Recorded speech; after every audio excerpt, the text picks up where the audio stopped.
Hi guys, welcome to my Munnar vlog. ഈ വ്ളോഗിൽ എൻ്റെ കൂടെ ഉള്ളത് എൻ്റെ ബെസ്റ്റ് ഫ്രണ്ടായ ശരത്താണ്. അപ്പോൾ ഞാൻ ശരത്തോടെ രാവിലെ അവൻ്റെ വീട്ടിൽ നിന്ന് ഇറങ്ങി ഇച്ചിരി മഴയൊക്കെ ഉണ്ടായിരുന്നു കേട്ടോ. എന്നിട്ട് നമ്മൾ തൊടുപുഴ ഇറങ്ങി അവിടുന്ന് ബ്രേക്ക്ഫാസ്റ്റ് ഒക്കെ കഴിച്ചു. അവിടുന്ന് വീണ്ടും യാത്ര തുടങ്ങി. നമ്മുടെ റൂട്ടെന്ന് പറഞ്ഞാൽ തൊടുപുഴ നേരെ ഊന്നുകല്ലിൽ നേരെ നേരിമംഗലം അടിമാലി ടു മൂന്നാറിൽ നിന്ന് നേരെ വട്ടവട അതായിരുന്നു റൂട്ട്. അപ്പോൾ നമ്മൾ രാവിലെ ഇറങ്ങി ആ ചെറിയ മഴയത്ത് നമ്മൾ കാഴ്ചകളൊക്കെ കണ്ട് നല്ല കോടയൊക്കെ ഇറങ്ങിയൊക്കെ നല്ല ഭംഗിയുണ്ടായിരുന്നു കാണാൻ. അങ്ങനെ നേരിമംഗലം ലക്ഷ്യമാക്കി അവിടെ നിന്ന് പോന്നു. അങ്ങനെ നേരിമംഗലം പാലം, അതായത് നമ്മുടെ മൂന്നാറിൻ്റെ കവാടം എന്ന് പറയുന്ന നേരിമംഗലം പാലം എത്തി.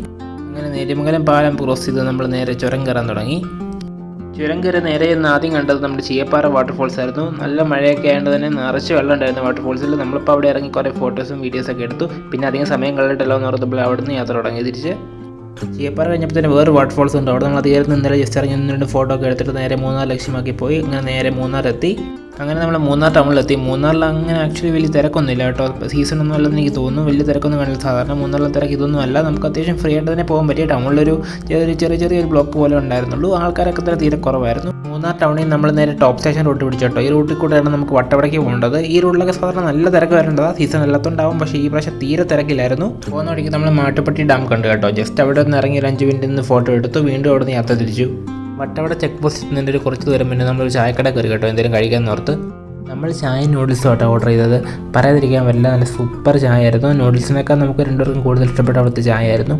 അധികം റേറ്റ് ഒന്നുമില്ല, നോർമൽ റേറ്റ് തന്നെയൊക്കെ ഉള്ളായിരുന്നു. അങ്ങനെ നമ്മൾ അവിടുന്ന് ഫുഡൊക്കെ കഴിച്ച് ബില്ലൊക്കെ കൊടുത്ത് വീണ്ടും നമ്മൾ വട്ടവട റൂട്ട് തന്നെ പിടിച്ചു. എന്തായാലും മൂന്നാർ കഴിഞ്ഞപ്പോൾ തൊട്ട് മഴയൊന്നുമില്ലായിരുന്നു കേട്ടോ. അത് നമുക്ക് നല്ലൊരു ഭാഗ്യമായിരുന്നു. കാര്യം നമുക്ക് നാട്ടിലൊക്കെ നല്ല മഴയായിരുന്ന സമയത്ത് നമ്മൾ ആ മഴയൊക്കെ പ്രതീക്ഷിച്ചാണ് ഇങ്ങോട്ട് വന്നത്. പക്ഷേ ഇവിടെ നല്ല ക്ലൈമറ്റ് ആയിരുന്നു. അധികം തണുപ്പുമില്ല, മഴയില്ല.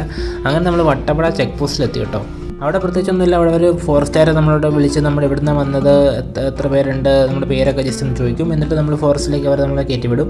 ഏകദേശം 5 കിലോമീറ്റർ ഉണ്ട് ഈ ഫോറസ്റ്റ്. ഇത് ശരിക്കും പറഞ്ഞാൽ പാമ്പാടും ഷോല നാഷണൽ പാർക്ക് എന്ന് പറഞ്ഞ ഒരു നാഷണൽ പാർക്കാണ്. അതിലെവിടെയാണ് നമ്മൾ ഈ പോകുന്നത്. എവിടെയും ഇറങ്ങരുത്, ഫോട്ടോ എടുക്കരുതെന്നൊക്കെ ഫോറസ്റ്റുകാർ വാണിംഗ് തരും കേട്ടോ. കാര്യം വന്യമൃഗങ്ങളുണ്ട്, ആക്രമിക്കും എന്നൊക്കെ. പക്ഷേ നമ്മൾ പോയിട്ട് ഒന്നിനും കണ്ടില്ല. അങ്ങനെ ഞാനാകെ ഒരു കരിങ്കുരങ്ങനെ കണ്ടു. അത് പക്ഷേ നല്ല വ്യത്യസ്തമായിട്ട് എനിക്ക് തോന്നി കേട്ടോ. അങ്ങനെ നമ്മൾ വട്ടവട എത്തി. വട്ടവട കോവിലൂർ എന്നായിരുന്നു സ്ഥലപ്പേര്. ഇവിടുന്ന് റൈറ്റ് കയറി വേണം നമുക്ക് നമ്മുടെ ഹോം സ്റ്റേയിലേക്ക് പോകാൻ. കോവിലൂർന്ന് റൈറ്റ് കയറിയപ്പോൾ തൊട്ട് റോഡ് ഇങ്ങനെ കേട്ടോ. നല്ല കട്ടറാണ്. നമ്മൾ ബൈക്കിൽ ഒന്നാമത്തെ പോയത്. അതുകൊണ്ട് തന്നെ നല്ല ബുദ്ധിമുട്ടായിരുന്നു പോകാൻ വേണ്ടി. കാറൊക്കെ പോയി കഴിഞ്ഞാൽ എനിക്കൊന്ന് അടിയൊക്കെ ഇടിക്കുമെന്ന് തോന്നുന്നു. പക്ഷേ എന്നാലും ഇവിടെ ഓട്ടോറിക്ഷയും വേറെ ചെറിയ ടാക്സിയൊക്കെ ഓടുന്ന സ്ഥലമാണ്. കൂടുതലും ജീപ്പാണ്. അപ്പോൾ ആ വണ്ടികളൊക്കെ ഓടുന്ന സ്ഥലമാണിത്. നമ്മളെന്തായാലും വന്ന ദിവസം മഴയൊന്നും ഇല്ലായിരുന്നു കേട്ടോ. പക്ഷേ തലേദിവസം പെയ്ത മഴയുടെ ചെളിയും വെള്ളമൊക്കെ അവിടെ കിടപ്പുണ്ടായിരുന്നു. ചില സ്ഥലത്തൊക്കെ നല്ല ബുദ്ധിമുട്ടായിരുന്നു വണ്ടി പോകാനൊക്കെ. പക്ഷേ ശരത്തിൻ്റെ ഡ്രൈവിംഗ് സ്കില്ല് കൊണ്ട് അതൊക്കെ ഈസി ആയിട്ട് നമ്മൾ ഹാൻഡിൽ ചെയ്തു. അങ്ങനെ ഒരു 6-7 കിലോമീറ്റർ ഡ്രൈവിന് ശേഷം നമ്മൾ നമ്മുടെ ഹോം സ്റ്റേയിൽ എത്തി കേട്ടോ. ആക്ച്വലി ഹോം സ്റ്റേ അല്ല, ഒരു റിസോർട്ടാണ്. കൂര എന്ന് പറഞ്ഞ റിസോർട്ടാണ്. ശരത്തിൻ്റെ ബെസ്റ്റ് ഫ്രണ്ടിൻ്റെ റിസോർട്ടാണ് കേട്ടോ. അപ്പോൾ ഇവിടുത്തെ വിശേഷങ്ങളൊക്കെ നമുക്ക് ഇനി അടുത്ത പാർട്ടി കാണാം. ബൈ.